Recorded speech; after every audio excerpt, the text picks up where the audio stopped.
Telangana high court website hack అయినట్లుగా తెలుస్తోంది. Order కాపీలు download చేస్తూ ఉండగా అంతరాయం ఏర్పడింది. హైకోర్టు వెబ్సైట్ లో బెట్టింగ్ సైట్ ప్రత్యక్షమైంది. పోలీసులకి ఫిర్యాదు చేశారు హైకోర్టు రిజిస్టర్. దీంతో కేసు నమోదు చేశారు హైదరాబాద్ పోలీసులు.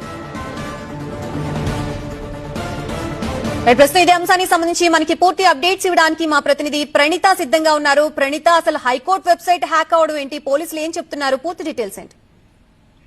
తెలంగాణ హైకోర్టు వెబ్సైట్ కి సంబంధించి నవంబర్ 10వ తారీఖు నుండి ఈ తరహా హ్యాక్ అయినట్లు అక్కడ యూజర్స్ గుర్తించారు. సో దీని మీద హైకోర్టు రిజిస్టర్ కి చెప్పడంతో హైకోర్టు రిజిస్టర్ ఇచ్చినటువంటి కంప్లైంట్ మేరకు హైదరాబాద్ పోలీసులు దీని మీద కేసు నమోదు చేశారు. సాధారణంగా తెలంగాణ హైకోర్టు వెబ్సైట్ అంతా కూడా నేషనల్ ఇన్ఫర్మేటివ్ సెంటర్ అని చెప్పేసి బీఆర్కే భవన్ నుండి దాన్ని రన్ చేస్తారు.